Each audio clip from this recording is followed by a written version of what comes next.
RSS और भाजपा के लोग मुसलमानों को बदनाम करने के लिए खुद मस्जिदों के सामने डीजे बजाते हैं, भड़काऊ भाषण देते हैं, गालियों के नारे बजाते हैं, बाद में पत्थर चलाते हैं षड्यंत्र के तौर पर और फिर तोड़े घर मुसलमानों के जाते हैं। ये कहना है मध्य प्रदेश के पूर्व मंत्री दिग्विजय सिंह का।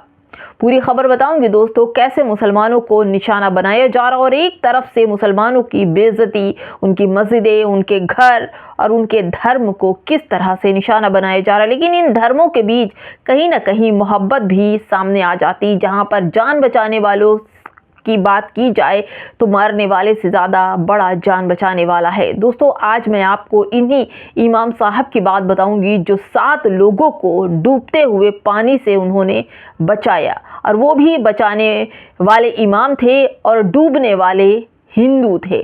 नमस्कार, आप देख रहे हैं बामसेफ न्यूज़ और मैं हूं आपके साथ शैला। मुसलमानों पर तरह तरह के इल्ज़ाम लगाए जाते हैं। हर इल्ज़ाम को ऐसा संगीन मामला बनाकर पेश किया जाता है, ऐसा लगता है कि सारी गुनाह की जड़ मुसलमान है और अब मुसलमानों को पूरी तरह से मिट्टी खोद कर दफ्न कर देना चाहिए। बात तो ऐसी भी चल रही है, लेकिन इन्हीं नफरतों के बीच मोहब्बत का भी पैगाम, क्योंकि इस्लाम मोहब्बत का दूसरा नाम है। तो दोस्तों, आपको ये मैं बता दूं कि इंसानियत सबसे बड़ी है, जहां मुसलमानों के लिए हथियार लहराए जा रहे हैं, गालियां दी जा रही हैं। हर एक जिहाद से, थूक जिहाद, लव जिहाद, लैंड जिहाद, हर जिहाद से मुसलमानों को जोड़ा जा रहा, आतंकवाद से जोड़ा जा रहा। वहीं रोशनी की एक किरण भी दिखाई पड़ती है, क्योंकि इस्लाम बेहद मोहब्बत भरा धर्म है। दोस्तों, आपको बता दूं कि आदिल मंसूरी लिखते हैं कि भाजपा, आरएसएस, वीएचपी के लोग मुस्लिम बस्तियों में मस्जिदों के सामने जाकर भड़काऊ नारे लगाते हैं, पत्थर फेंकते हैं, फिर लेकिन तबाही मुसलमानों की होती है, घर मुसलमानों के तोड़े जाते हैं, बुलडोजर मुसलमानों के घर चलते हैं। लेकिन जिस तरह से मुसलमानों को लेकर तमाम तरह की बातें सामने आती है दोस्तों, लेकिन आज मैं आपको ऐसी खबर बताने जा रही हूँ जो आप सोचेंगे कि या अल्लाह बचा ले, इमाम साहब पर हिंदू अब फिदा हो गए, क्योंकि इमाम साहब ने ऐसा काम ही कर दिया।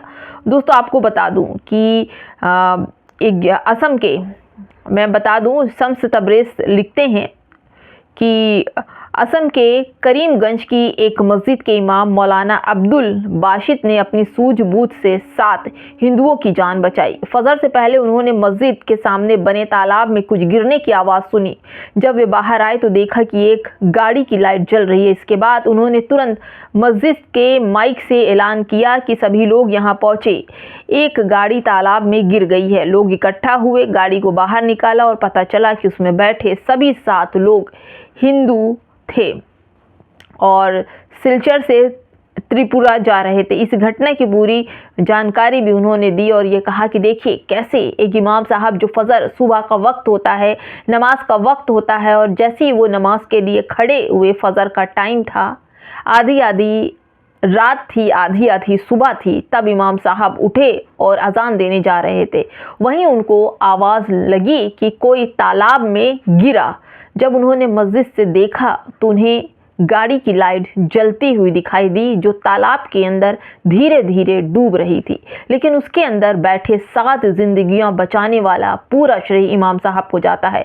इमाम साहब ने अजान से पहले ही अनाउंसमेंट कर दिया कि आप लोग मदद के लिए पहुंचे, क्योंकि वहां पर जो गाड़ी है वो डूब रही है। इमाम साहब को पता था कि वो गाड़ी किसकी है, क्योंकि दूर से ही पहचान लिए जाते हैं हर धर्म के लोग कि कौन किस धर्म के है।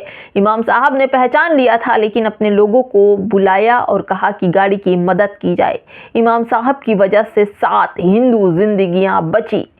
वहीं अगर बात की जाए तो मुसलमानों के लिए कितनी बड़ी बातें लोग बोलते हैं, यहाँ तक कि तलवार लहराते हैं। यही मस्जिदों के सामने डीजे बजते हैं, तेल लगा लो डाबर का, नाम मिटा दो बाबर का, इस तरह की भी आवाज़ें सुनाई पड़ती हैं। बड़े बड़े साधु संत मस्जिदों के सामने डीजे पर गालियां बकते हैं। मुसलमानों को सीधे आतंकवाद से जोड़ दिया जाता है। दाढ़ी टोपी देख करके रोका जाता है, जेएसआर के नारे लगवाए जाते हैं, नहीं लगाते तो उन्हें दाढ़ी टोपी खींची जाती है। नमाज अगर मुसलमान कहीं पढ़ ले, सादगी जगह, साफ सुथरी जगह, तो उसे गौमूत्र और गोबर से पाक किया जाता है। ये है इनकी मानसिकता। लेकिन आज जब जान पर बन जाती है तो वही मुसलमान ये नहीं सोचता कि हाँ ये हिंदू हैं या हम मुसलमान हैं, इतना तो मेरे साथ बुरा बर्ताव करते हैं तो हम क्यों बचाएं इनकी ज़िंदगियां। लेकिन इस्लाम ये कहता है कि मोहब्बत सबसे बड़ी चीज़ है, इंसानियत सबसे बड़ी जीत है, और इन जीत के ऊपर सबसे बड़ा इंसान है जो लोगों की ज़िंदगी बचाता है। खुदा के बाद अगर किसी का नाम है तो वो है इंसान का, और इंसान अगर मुसलमान है, उसके दिल में खुदा की मोहब्बत है, अपने लोगों की मोहब्बत है, तो वो कभी गलत नहीं करेगा। जिस तरह से आतंकवाद से मुसलमानों को जोड़ा जाता है, उनकी दाढ़ी टोपी देख करके उन्हें निशाना बनाया जाता है, मस्जिदें लगातार टारगेट पर हैं, उन्हीं मस्जिदों से अनाउंसमेंट हुआ, उसी मस्जिद से फजर की नमाज नहीं हुई, लेकिन उनकी ज़िंदगी बचाने के लिए लोग मस्जिद से आए और 7 हिंदू लोगों की ज़िंदगी बचा ली। क्या आप ये सोचते हैं? अभी हाल ही में देखिए कि साहिल ने और फैज़ल ने किस तरह से डूबती हुई कार से शुभम को वापस खींचकर अपनी ज़िंदगी दांव पर लगाकर उसे बाहर निकाला। ये इस्लाम की शिक्षा है दोस्तों, और ना ही इस्लाम के मौलाना मौलवी हैं जो ये कहते हैं कि हथियार रखो तो तुम्हारे घर मुसलमान आएंगे तो तुम्हारा घर तोड़ देंगे, 5-5 बच्चे पैदा करो। ये सब मुसलमानों की बात नहीं है। मुसलमान एक रब को मानता है और इंसानियत को मानता है, और बस उसी में लगा रहता है। बस यही जो कुछ मनुवादी लोग हैं जो मुसलमानों की दाढ़ी टोपी देख करके उनसे नफरत करते हैं और अराजकता फैलाते हैं। देखिए दोस्तों, अराजकता की बात जैसे ही मुसलमानों को देखते हैं उन्हें आतंकवादी घोषित कर देते हैं। मैं आपको बता रही हूँ, द मुस्लिम का यह खबर है कि मुसलमानों को आतंकी बताने की नई थ्योरी सामने आई है। झांसी में हीराकुंड एक्सप्रेस के जनरल डब्बे में बैठने की जगह को लेकर साधु के वेश में यात्रा कर रहे रमेश पासवान की 3 मुस्लिम यात्रियों बिलाल, इजहान और फैजान से कहा सुनी हो गई। विवाद बढ़ने पर रमेश ने गुस्से में रेलवे कंट्रोल रूम में फ़ोन कर दिया और गलत तरीके से डिब्बे में आतंकवादी होने की झूठी जानकारी दी। फिर क्या था दोस्तों, जानकारी मिलते ही सब पुलिस अलर्ट हो गई, अधिकारी समेत ट्रेन को रुकवा लिया गया, जांच हुई और फिर उसके बाद इनके मुंह पर इनका ही थूका पड़ गया। यानी कि साधु के भेष में हो तो तुम कुछ भी कहोगे, मुसलमान नाम देखा, दाढ़ी टोपी देखी तो तुम उन्हें आतंकी कह दोगे।